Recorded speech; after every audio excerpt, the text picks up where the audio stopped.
Hello friends, இதான் பலாப்பழம் இருக்கும்ல, அதில் பிஞ்சு இதை அப்படியே விட்டோம்னா பலாப்பழம் ஆயிரும். அதுக்கு முன்னாடி ஸ்டேஜில் சின்னதாக இருக்கும்போது பிடுங்கி கட் பண்ணி க்ளீன் பண்ணி ஒரு விசில் வச்சு மஞ்சத்தூள் உப்பு போட்டு வேக வச்சுருக்கோம். இதில் வந்து இப்போ 65 செய்ய போகிறோம். வாங்க எப்படி செய்யணும்னு பார்ப்போம்.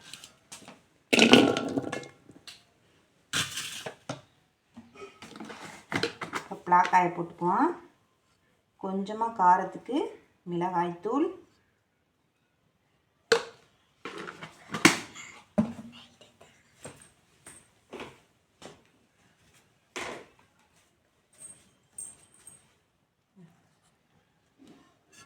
மிளகாய்த்தூள் போட்டோமா.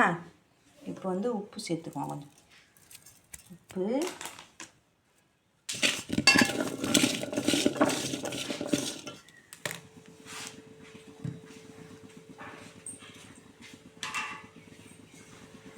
கொஞ்சமாக லெமன் ஊற்றிக்குவோம்.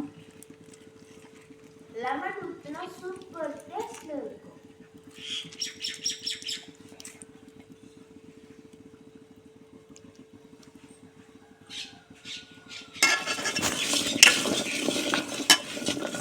கொஞ்சம் நேரத்துக்கு இந்த மாதிரி நல்லா கலந்துட்டு இதுக்கு வந்து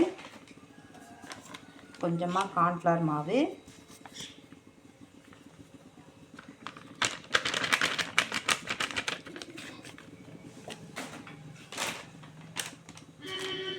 மைதா கொஞ்சம்,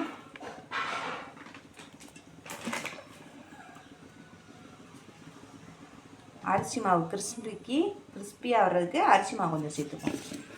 எல்லாம் சேர்த்து நல்லா கலந்துக்குவோம்.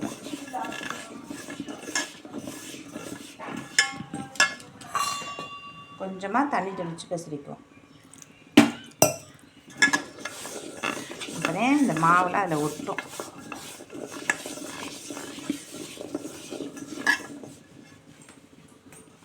பலாக்காயில் கூட்டு செஞ்சு பார்த்துருப்பீங்க, அப்புறம் மசாலா பண்ணியிருப்பீங்க, கறி குருமா எல்லாமே பண்ணியிருப்பீங்க. இந்த மாதிரி சிக்கன் 65 பண்ணி பாருங்கள், சூப்பராக இருக்கும். லஞ்ச் பாக்ஸுக்கு தயிர் சாதமும் இந்த 65யும் கொடுத்துட்டா செம்ம டேஸ்ட்டாக இருக்கும்.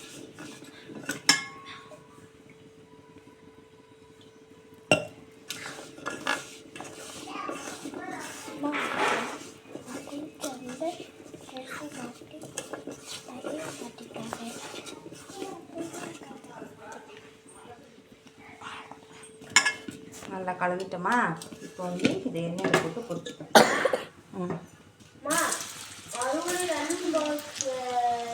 உங்களுக்கு தெரியாது, இது ஒன்றொன்னா போடணும். இல்லைன்னா ஒன்றொன்னா போட்டுட்டேன் ஒட்டாது, இல்லைன்னா ஒன்றோட ஒட்டிக்கிறோம். ஒன்றா போட்டு பொரித்து எடுத்துக்குவோம். பலாக்கா 65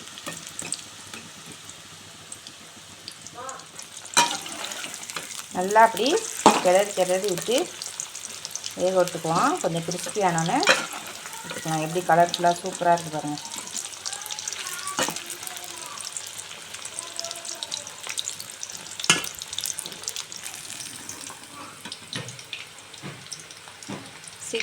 ரெடி ஆயிடுச்சு. வெளியில் நல்லா கிறிஸ்பியாக உள்ள சாஃப்டாக பலாக்கா 65 ரெடி ஆயிடுச்சு. இந்த மாதிரி வீடியோஸ் பார்க்குறதுக்கு SRP சிஸ்டர் சேனலை சப்ஸ்கிரைப் பண்ணுங்கள். மறக்காமல் பெல் பட்டன் அமைக்கிடுங்க. பிடிச்சிருந்தால் ஒரு லைக் போட்டுருங்க. Okay, bye friends.